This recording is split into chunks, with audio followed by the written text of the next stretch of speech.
नमस्ते ज्वेलर भाइयों और बहनों, शिक्षा पोर्टल के इसकी शुरुआत में हमारा पहला टॉपिक आज स्टार्ट करेंगे हम ब्रांड।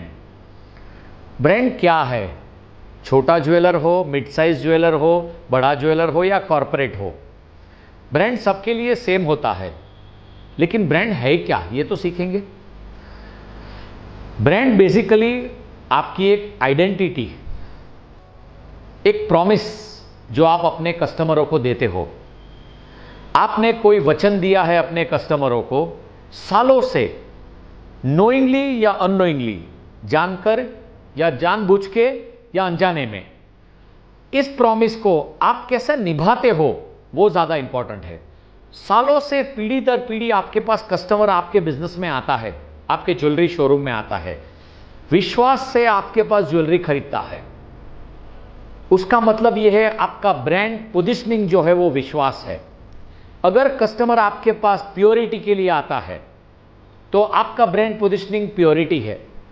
अगर कस्टमर ये कहता है कि डिज़ाइन, आप जैसी अच्छी डिज़ाइन मार्केट में और कहीं मिलेगी नहीं, तो वो डिज़ाइन आपका पोजीशनिंग है। अगर आपके पास वो प्राइस के लिए, डिस्काउंट के लिए आता है तो आप एक डिस्काउंट प्लेयर हो।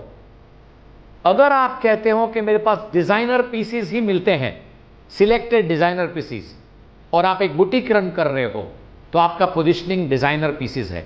आपको ये तय करना है कि आपका नाम, आपका जो ज्वेलरी शोरूम का जो नाम है, जो आपका ब्रांड है, उसको आप कैसे शेप दोगे और उसको एक पोजीशनिंग में ढलोगे जिससे सालों साल, पीढ़ी दर पीढ़ी लोग आपको उस चीज से जानेंगे।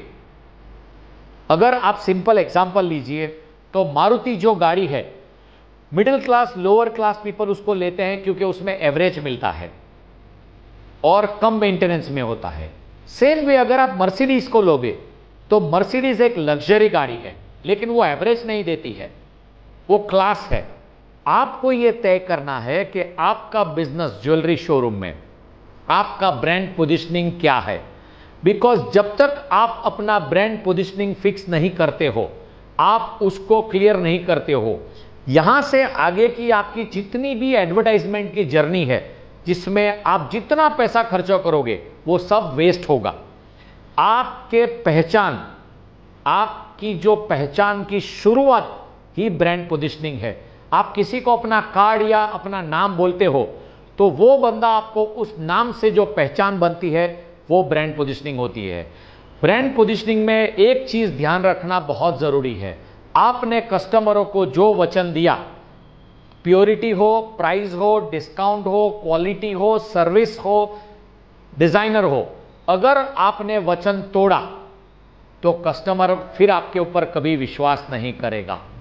प्लीज मेक श्योर कि ब्रांड में आप कुछ भी कर ले, अपना वचन नहीं तोड़ना है, तभी आपकी एक ब्रांड छवि बनेगी।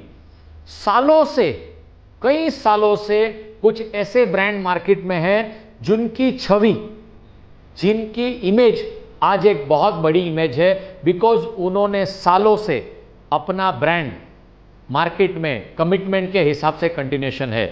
जैसा टाटा एक बहुत बड़ा एग्जांपल है। टाटा के इतने सारे प्रोडक्ट्स और लेटेस्ट जो तनिष्क है, आप सब ज्वेलर भाई कहते हैं कि हम सब एक ज्वेलर है और वो एक ब्रांड है, तो वो ब्रांड बनने की जो जर्नी है ना, वो बहुत आसान है, लेकिन उसमें डिसिप्लिन लगता है। तो प्लीज इसकी छवि के ऊपर काम कीजिए, आपके कमिटमेंट के ऊपर काम कीजिए, क्योंकि जब तक आप अपना कमिटमेंट क्लियर नहीं करोगे तब तक आप अपने ज्वेलरी शोरूम को अगले 2 पीढ़ी 3 पीढ़ी तक कंटिन्यूसली ग्रोथ और बढ़ा नहीं पाओगे। छोटे के छोटे में ही आप डेली कंप्लेन करते रह जाओगे, हमारे पास कस्टमर नहीं आता है, हमारा इन्वेंट्री बहुत डेड हो रहा है, हमारा ग्रोथ नहीं हो रहा है। तो प्लीज इस वीडियो को गौर से सुनिए और ब्रांड पोजीशन